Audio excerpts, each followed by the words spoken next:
జై హో.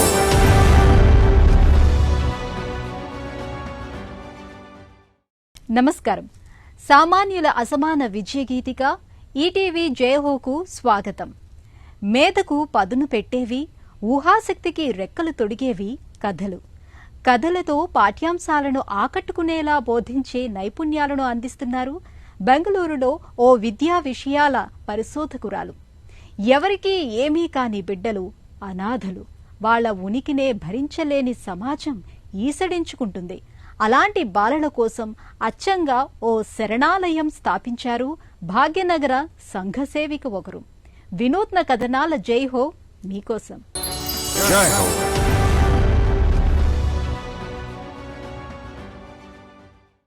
ఆమె కథ చెబుతుంటే విద్యార్థులు, అధ్యాపకులు మంత్రించినట్లే వింటారు. పలికే సంభాషణలు, ఒలికే ఆ హావభావాలతో బాలలు ఆసక్తితో ఆస్వాదిస్తారు.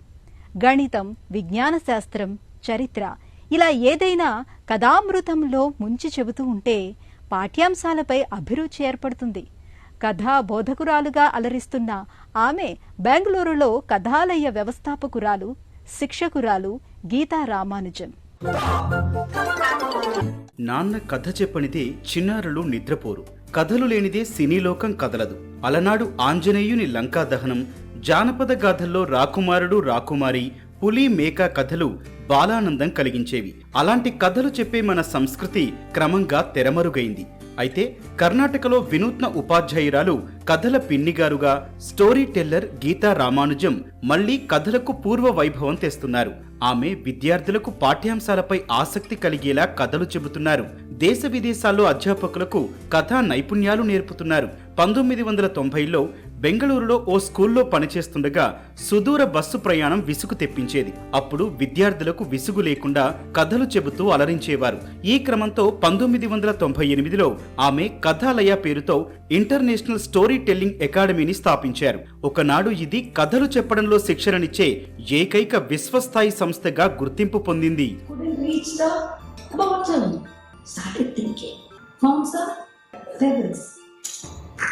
And the water came. Now, there was two people very intently listening to the story. ఓ రోజు నేను కథ చెబుతుంటే ఇద్దరు మిత్రులు ఆసక్తిగా వింటున్నారు. వారిలో ఒకరు ఆ తరువాత నాతో ఓ మాట అన్నారు. నగరంలో కథా శిక్షణలో కార్యశాల ఎందుకు పెట్టకూడదు అని అడిగారు. చిట్టెలుక, సింహం కథ చెబుతుండగా జరిగిన విషయం ఇది. నా కథలు ఆ నోట ఈ నోట ప్రసార ముద్రణ మాధ్యమాలతో అందరికీ తెలిసాయి. ఆనాటి నుంచి వెనుతిరిగి చూసింది లేదు. నాడు మా బడిలో ఇద్దరు ఉపాధ్యాయునులు చేరారు. 1998లో అలా ఆరంభమైన మా బడి పేరే కథాలయ. That's how Kathalaya was born in 1998. గీత ముంబైలో అమ్మ దగ్గర కథలు వింటూ పెరిగారు. మాతృమూర్తి తమిళనాట తను ఎదిగి వచ్చిన పల్లెలో ఎప్పుడో విన్న ఓ కథను వినిపిస్తుంటే చిన్నారి గీతకు సమయం తెలిసేదే కాదు. నాన్నగారేమో ఆంగ్ల బోధిని నుంచి Oliver twist, uncle Toms cabin కథలు చెప్పారు. అలా పెరిగి పెద్దయిన గీత పెళ్లి తరువాత గీతా రామానుజం అయ్యారు. చదువు పూర్తి కాకముందే వివాహమైంది. అయినా పెళ్లితో స్వల్ప విరామమే తప్ప పైన మాగలేదు. బిడ్డ పుట్టిన 3 ఏళ్లకు మళ్లీ తన కథాయాత్ర కొనసాగించారు. ఎకనామిక్స్, ఎడ్యుకేషన్, లైబ్రరీ సైన్సెస్ లో వరుసగా 3 పీజీలు చేశారు. When you're happy and you know, you clap your hands. I was not a graduate. అప్పటికే నేనింకా గ్రాడ్యుయేట్ని కూడా కాదు. నన్ను నేను తయారు చేసుకోవాలి. ఇంట్లో పెద్ద అమ్మాయిని. అందువల్ల వివాహం చేశారు. ముందు ఎకనామిక్స్ చేశాను. నేను స్టోరీ టెల్లర్గా మారాక మా బంధువు ఒకరు ఏమన్నారంటే, కథలు చెప్పడంను పూర్తిగా కొత్త రంగం, ఆషామాషి కాదు. అయితే నీవు పరిస్థితికి అనుగుణంగా స్పందించు, కానీ జవాబు చెప్పకు అన్న నాన్నగారి మాటలు స్ఫూర్తినిచ్చాయి. నేను కార్యాచరణకు దిగాను. నేను కథలే చెప్పాలనుకుంటున్నాను. అకాడమీని ఆరంభించాలని ఉందన్నాను. I want to start an academy. Canada, అమెరికాలో పర్యటించినప్పుడు గీతకు వినూత్న బోధనా పద్ధతులపై ఆసక్తి పెరిగింది. పొరుగునే ఉన్న పాఠశాలల్లో స్వచ్ఛందంగా బోధించారు. అంత్యప్రాసలతో కథలు చెప్పి అలరించారు.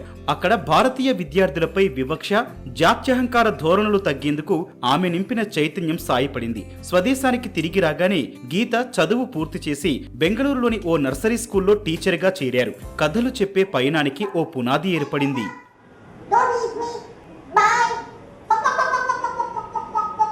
Started it as a trust because the first person. మా కథాలయ నిర్వహణకు తొలుత నిధులు సమకూర్చింది India Foundation for the Arts ప్రతినిధి.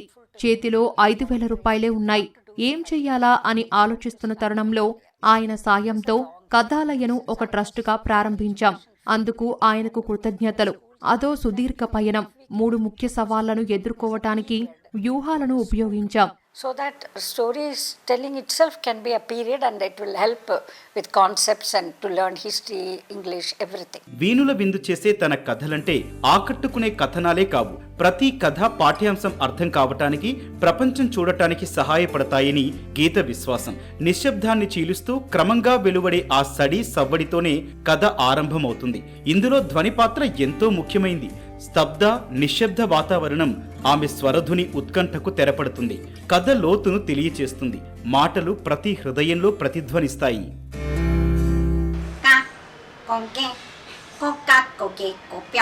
Storytelling is the heart of a lot of things, including your personal lives.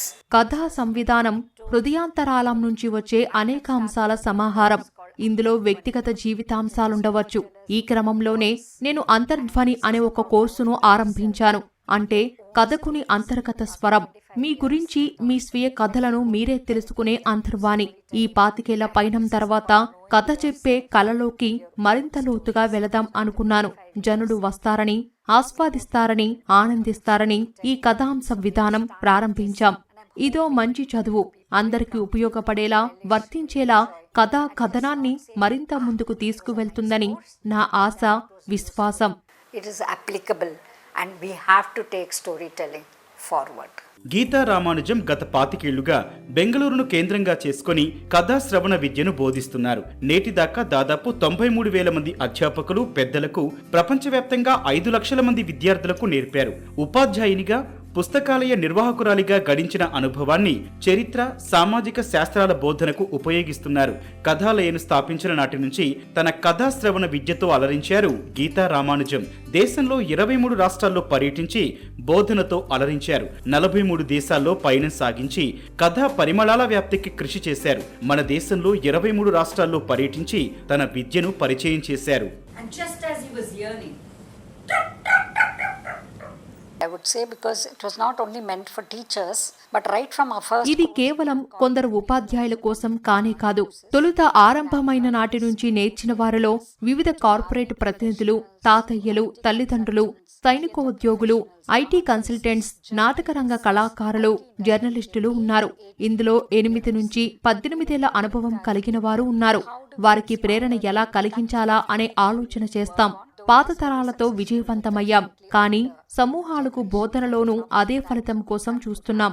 సభా ప్రసంగాలకు మా పాఠాలు ప్రాథమిక నైపుణ్యాలను అందిస్తాయి. Important basic skills for presenting and public speaking. మన దేశంలో జానపద కథాగాన వారసత్వం ఉంది. తోలుబొమ్మలాట, చిత్రకథలు, సంగీత వాద్యాల నేపథ్యంలో బోధించే సంప్రదాయ వారసత్వం ఉంది.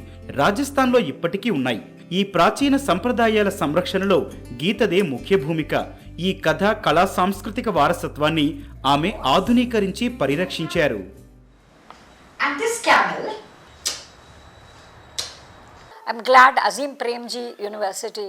అజీం ప్రేమ్జీ విశ్వవిద్యాలయం MA ఎడ్యుకేషన్లో స్టోరీ టెల్లింగ్ అంశం ఆరంభానికి మమ్మల్ని ఆహ్వానించినందుకు సంతోషంగా అనిపించింది. ఈ కథా పరిమళాలు ప్రతి చోట విశ్వవ్యాప్తం కావాలి. But of course with lot of economic support. వారు తండ్రి సందిట, తల్లి నీడన సేద తీరాల్సిన బిడ్డలు, కన్నవారే వదిలివేసిన HIV బాధిత బాలలు, పాపం పుణ్యం తెలియని చిన్నారులు. ఆ ఎదుగుతున్న ఆ బిడ్డలకు ఆశాజ్యోతి అయ్యారు డిలైట్ ఫౌండేషన్ వ్యవస్థాపకురాలు మిసెస్ గ్రేస్. భాగ్యనగరంలో తన ఆనంద నిలయంలో ఆశ్రయమిచ్చి వారి భవితకు బాట వేస్తున్నారు. జనారణ్యం అంటే ఆర్ద్రత ఘనీభవించిన శిలారణ్యం కాదు. దయామయుల మనసులు కరుణతో స్పందిస్తాయి, చేయూత అందిస్తాయి.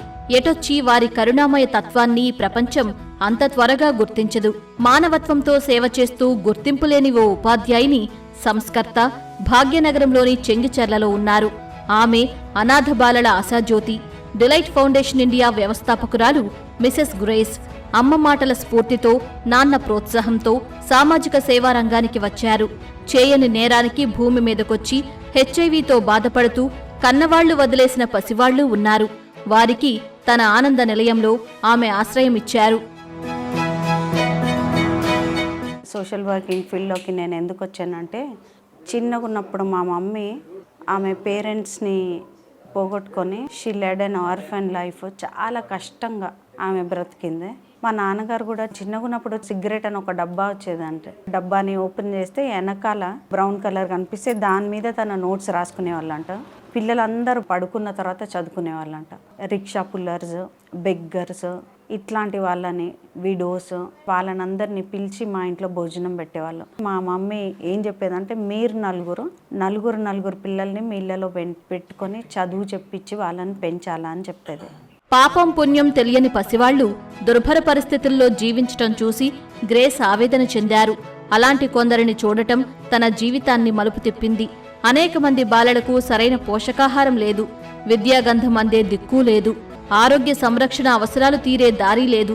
అలాంటి అనాథ బాలలకు ఆశ్రయం ఇవ్వాలని నిర్ణయించారు. అలా 2017లో ఆమె తీసుకున్న నిర్ణయం ఎందరో జీవితాల్లో వెలుగు నింపింది. ఒకసారి ఒక స్లమ్ ఏరియాకి వెళ్ళినప్పుడు 8 years అమ్మాయి బయట పడుకోబెట్టారండి. ఆమెని ఫుల్ దోమలు బ్లాంకెట్ ఉన్నట్టు కప్పుకొని ఉన్నాయి ఆమె మీద. ఆ అమ్మాయి ఒక్కసారి ఇట్లా గీరుకుంటే గుంపు దోమల్ని ఇట్లా పైకి లేచి వస్తున్నాయి.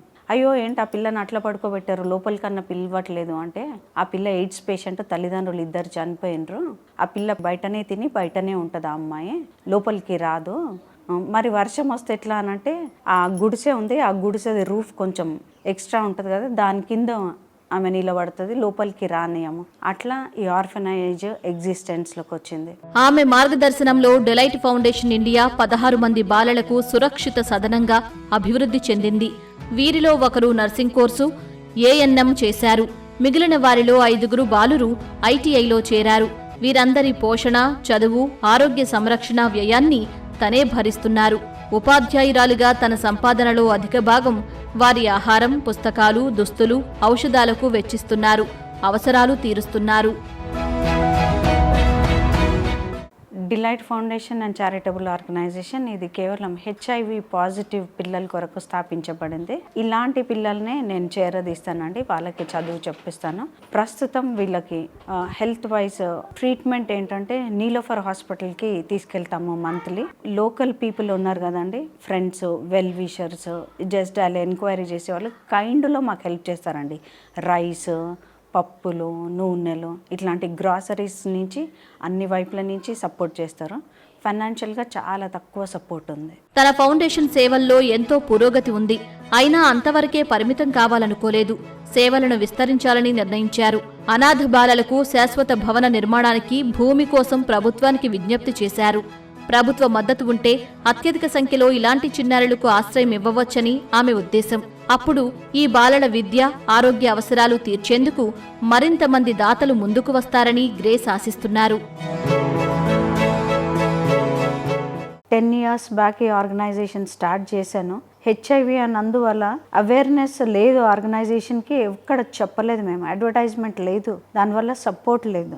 ఇప్పుడు ప్రభుత్వాన్ని లేకపోతే దాతలను, పెద్దవాళ్ళందరినీ నేను అడిగేది ఏంటి అంటే, ఒక చిన్న ప్లేస్ మాకు ఇప్పిస్తే ఈ పిల్లల్ని పర్మనెంట్గా అక్కడ పెట్టి మంచి ఎడ్యుకేషన్ వీళ్ళకి ఇప్పించి, వీళ్ళు ఫేస్ చేస్తున్న పరిస్థితులు రేపు వీళ్ళు పెద్దయినాక వీళ్ళ పిల్లలకి రాకుండా ఉండేటట్టు ఈ పిల్లలు సెటిల్ అవ్వాలని నా ఆలోచన. ఆశ్రమంలో ఆశ్రయం పొందుతున్న వీరి భవితపై ఆమె ఎంతో ఆశాభావంతో ఉన్నారు. దయతో స్పందించేవారు సాయంగా ఎంత ఇచ్చినా అది గొప్ప సాయమే అవుతుందంటున్నారు. వారి నిరంతర మద్దతు, సహకారంతో ప్రతి బిడ్డ విద్య, వైద్య, ఆవాస సదుపాయాలు మరింత మెరుగవుతాయని గ్రేస్ విశ్వాసం. మరి వీళ్ళకి సపోర్ట్ చేయడానికి కూడా మీకు నేను తెలియచేసేది ఏంటి అంటే, పిల్లల బర్త్డేస్కి 1300 రూపీస్ మీరు స్పాన్సర్ చేస్తే వారికి ఒక డ్రెస్, ఒక కేక్ ఇప్పించడానికి అవకాశం ఉంటుంది. లేకపోతే మీ బర్త్డేస్ కూడా ఇక్కడ సెలబ్రేట్ చేసుకోవచ్చు. మంత్లీ, వీక్లీ ఏదైనా మీరు ఈ పిల్లలకి స్పాన్సర్ చేస్తే అది సహాయకరంగా ఉంటుంది. కథలు, కథనాలతో విద్యార్థి, అధ్యాపక లోకాన్ని కదిలిస్తున్న గీతా రామానుజం. సమాజం ఈసడించుకునే అనాథ బాలలను ఆదరిస్తున్న కరుణామయి మిసెస్ గ్రేస్. స్ఫూర్తి దీపికలు, చైతన్య గీతికలు. మరిన్ని కథనాలతో వచ్చేవారం జయహోలో మళ్లీ కలుద్దాం. నమస్కారం.